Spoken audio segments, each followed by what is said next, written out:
L'ancien Premier ministre Ousmane Issoufou Maïga et son équipe réunis au sein du comité de pilotage du dialogue intermalien pour la paix et la réconciliation nationale poursuivent les consultations auprès des institutions de la République. Le mercredi 3 avril, ils ont été reçus par le Haut Conseil des collectivités. L'objectif de cette démarche est d'échanger sur le processus en leur soumettant les TDR de cette initiative du chef de l'État, le colonel Assimi Goïta, et par la même occasion, recueillir leurs conseils et propositions pour la bonne tenue des différentes phases du dialogue. Dernier des institutions de la République, le Haut Conseil des collectivités est bien représenté dans le comité de pilotage avec 3 de ses membres. Comme à chacune de ces rencontres, le président du comité a rappelé les fondements de cette initiative présidentielle qui se veut participative et inclusive. En effet, il est important que vous, qui êtes en contact avec nos populations à la base, vous puissiez vous approprier ces termes de référence et nous faire des suggestions, nous donner des conseils, et afin que vous puissiez aussi participer à la base dans vos différentes communautés, dans vos différentes bases, dans vos différentes communes, n'est-ce pas, au dialogue. Nous sommes venus demander à vous, comme nous le demandons à l'ensemble des institutions de la République, aux autorités administratives indépendantes, à toutes les forces vives de notre pays, partis politiques, associations et organisations de la société civile, les légitimités traditionnelles, les organisations socio-professionnelles, les organisations confessionnelles, aussi bien que les syndicats, de bien vouloir proposer des solutions objectives et pertinentes après des débats à leur sein, afin de pouvoir nous soumettre leurs préoccupations, leurs suggestions et leurs attentes. Après avoir été édifiés à suffisance sur les tenants et les aboutissants du dialogue intermalien, les conseillers des collectivités ont assuré de leur implication à la réussite du dialogue. Nous avons eu la grande mobilisation des conseillers nationaux et des cadres de l'institution elle-même, mais aussi nous sommes des représentants des collectivités au niveau de la base. Donc chacun de nous est membre d'un conseil communal. Les institutions se feront à ce niveau-là et nous allons nous impliquer depuis la base au niveau communal, au niveau régional. Et au niveau national également, nous sommes représentés par 3 membres du Haut Conseil. Donc nous nous engageons. L'engagement a été pris ce matin par notre communiqué pour dire que le Haut Conseil ne ménagera aucun effort pour que cela soit une réussite, ce dialogue intermalien.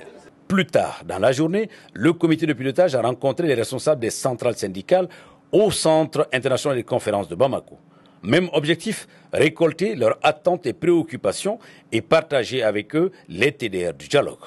Les différents ministres concernés ont salué le comité de pilotage pour ce cadre d'échange et rappelé l'importance des syndicats dans le processus. Les syndicats, c'est important, très important, surtout dans le système éducatif de notre pays. Il faut les écouter. Nous sommes des partenaires sociaux. Il faut écouter leurs préoccupations, mettre ensemble ces préoccupations pour y apporter des solutions idoines, pérennes, c'est-à-dire peut-être pas définitives, mais qui restent là pendant longtemps. Les syndicats jouent un rôle essentiel dans la construction d'une société plus juste et plus inclusive, et votre engagement en faveur de la paix et de la réconciliation est d'une importance capitale. Votre voix, en tant que représentant des travailleurs, est un pilier de la démocratie et de la stabilité sociale. Vos perspectives uniques et votre capacité à mobiliser les travailleurs sont des atouts précieux dans la recherche de solutions durables aux défis auxquels notre pays est confronté. Je vous encourage à participer activement au dialogue intermalien, à faire entendre vos préoccupations et à contribuer à la recherche de solutions pacifiques et inclusives. Si le président de la République, comme le comité, pour écouter l'ensemble des couches sociales du Mali, je dirais sans filtre, les syndicats occupent une place importante dans ce processus. après la conférence sociale qui s'est tenue du 17 au 22 octobre 2022, ici dans cette même salle, nous avons longuement discuté, échangé. Nous avons fait des recommandations.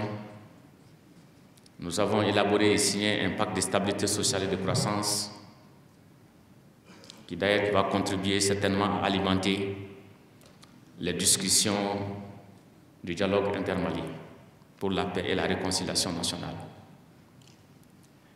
5 thématiques sont abordées dans ce processus et l'aspect cohésion sociale et gouvernance s'intéresse certainement les masses laborieuses. Il s'agit bien de l'ensemble des partenaires sociaux au Mali qui se trouvent tant à Bamako, dans les capitales régionales, dans les communes. Au vu de la participation massive à ces différentes rencontres initiées par le comité de pilotage avec les forces vives de la nation, l'on dénote déjà la volonté des Maliens d'aller à un dialogue franc, sincère et direct pour résoudre leurs problèmes internes.